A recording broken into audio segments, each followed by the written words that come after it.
From Studio 3 at Buzz TV, it's The Horse's Mouth with Tom McManus.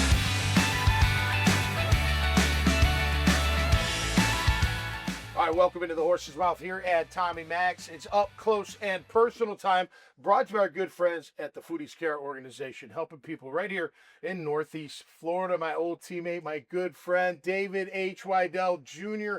is here with his son, Mark. He's got his own retirement services company, and he's always just a great guy to catch up with at the bar or anywhere. But today, it's right here at Tommy Max. So let's say hello, Mark. How are you, my friend? Doing good, Tom. Good to see you. Good to see Long you too. time, but good to see you, David. Team Mac. Always good to see you, man. You're looking sharp, bro. I like the Try it. lavender. Do you let all Yeah, the chicks dig the Yeah, lavender? they do. Yeah. Many of my clients are females, and Okay. they're nearing retirement age. Mm-hmm. And that's not the first compliment I've gotten on the lavender shirt. There you go. I like it. All right. So take us back, Dave. When did you get it in your mind that you were going to address the crowd after we beat Denver and say, Jacksonville, do you believe in miracles? Like, when did that idea hit you? In the bus, on the flight, the ride down from the airport, which was insane. Remember that caravan from the airport? I do. People were like on the side of the That was highway incredible. with signs. That was an incredible time. And then we get to the stadium, of course. We go out to the field. And then that was one of the most greatest moments in Jacksonville history. It sounds like you don't remember the story, but I remember it very, very well because it was one of the most unique moments in Jaguar history.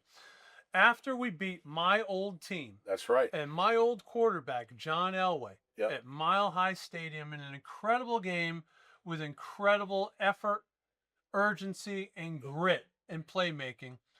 We got back on the plane, and Michael Hugh, our general manager, came up to me and said, "Hey, this is what's going on back at home. Yeah. There's going to be 30,000 people in the lower bowl of our stadium." Yeah. He didn't warn me that we were going to do almost a fatal flyby That's right. of the At stadium 1,000 feet. at 1,000 I remember. Yes. But he asked me, he said, "I need you to address the crowd."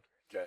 And if you remember, I got hurt in that game, and Michael That's Cheever right. came in and That's did a right. great job. Yep, He was a he good did. friend of both of us. Yep. And I wasn't really thinking Feeling it. about it. Yeah. I wasn't feeling it. Yeah. But he said, "Hey," I said, "I need you to talk. When you see who else is going to address the crowd, you're going to Yeah. know why I Yeah. need you." Yep. So who addressed the crowd? Yeah. Well, Tom Coughlin, our head coach, did. Yep. Did a great job. I think Lagerman did. A couple other guys did. But I was inspired because I knew that it was an incredible moment in our short history of being the Jacksonville Jaguars Yeah. that needed some type of emphasis, needed an exclamation point on it. Yeah. So I thought about it, and then I stole a couple lines from Al Yeah, Michaels and you others. did. You did. That's I good. only had a ball, but it Yeah. did come from the heart. Yeah. And I know we're a Christian-based society here in Yep. the Bible Belt. I know that we love our football here. Yeah. And the city of Jacksonville poured out their souls in front of us that night. Yeah. And it inspired me to say what I did. Yeah. To Jacksonville, do you believe in miracles? Yeah. It was a miracle. We were And- 16.5-point underdog. Going into it that was an game. incredible Yeah. win. Yeah. And I did feel Insane. inspired when I got in front of all those folks. Yeah. Put my hat on and walked out there and knew Yeah. that I had to put the cherry on top of the sundae, and I Yeah. was very happy that I did because we were all a big part of Well, it. let me tell you something. Jack O'Callahan has sat right here. He's from the Miracle team of 1980, the hockey team. He sat right here at the bar. We had a great discussion about that season and that whole thing. Well, Al It was Michaels has never insane. called me and asked for royalties on that moment, but I think Coach Coughlin liked it, and It was great. And it really described what we were all about. Yep. People talk about being an underdog. Talk about being the Cinderella team. That's what's beautiful about the best team sport that's ever been That's right. invented in football. Yep. Because you don't have to have a big name to make big plays Yep. during big games. And that's Yeah. what happened with us. You got to have like-minded guys. We were all kind of the same. No matter where we came from, what school, where we grew up, what part of the country, what our upbringing was like. We were all the same kind of dudes. Loved football, loved the physicality of football, loved the toughness of football. And then off the field, we're tough, but we're nice guys too. You didn't really get in trouble. You just kind of handled your business. We and, were handpicked by yeah. Tom Coughlin. No, I know. And he did But a that's good what job. it takes. And like you said in another segment about Baselli and picking that talent, picking the coach. That's what he's doing. He's bringing in the same kind of guys that want the same thing and are willing to do whatever it takes to get there. How do you take that and move that into business? Like, is he a tough boss? Are you guys partners? Boss, what's his deal? Partners. Yeah, there you go. Partners as Okay, it is, good. but I like it's the answer, Mark. we're just That's trying right. to build that dynamic out. But Yeah. I think that's kind of the main reason why it works so much is because he's told me more than anything, like, you think most like me, I want to work with you specifically. Yeah. And I think we bounce ideas off each other pretty well. He likes to get ideas from me or let me know what he's doing and kind of get my feedback on it because I think he trusts my insight. I think it's good, like, because, my oldest is now 25. She's into marketing. My Kelsey's 22. You're 28, right? I mean, you want to hear from the younger generation. What do they like? What clicks for them? How does that in your business, whatever it may be? Like, how do you? You have to implement the younger generation. When we talk to Doug and we talk to Dave about their businesses, my succession plan is I'm not looking for an exit. Yep. I have a wonderful business and I want to hand that off to someone who's capable of running it and growing it. And the only person that fit that criteria was one of my own sons. Yeah. Cool. And the bottom line is it comes down to coaching. Think about it. That's right. You knew where I came from. I was a skinny white Catholic kid from Hartford, Connecticut. Yeah.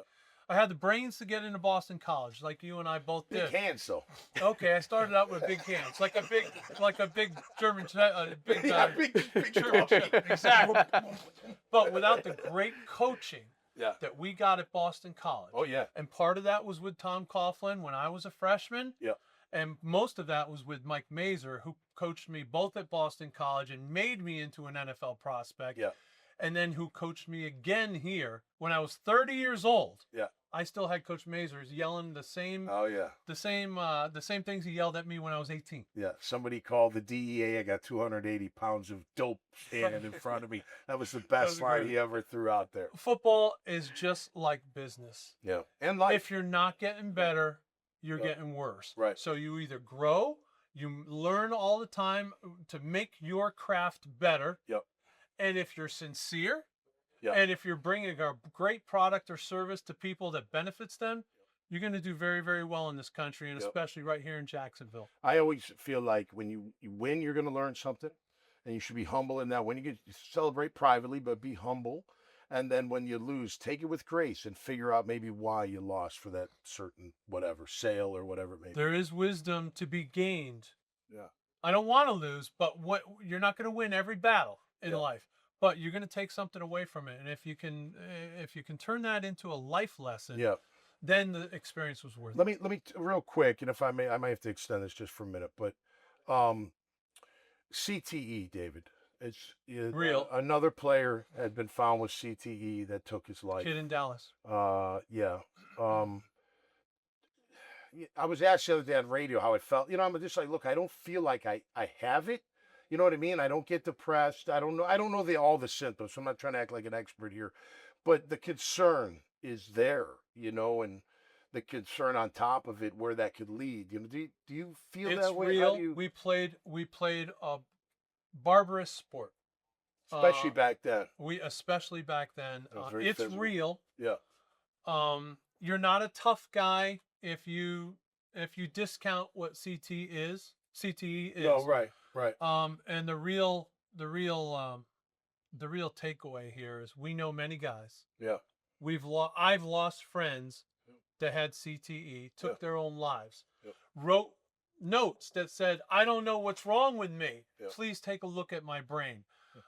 It's real, and we need to be more sympathetic to guys that get it. Mm-hmm. It's part of our sport. It is. And that is the price that we pay as players.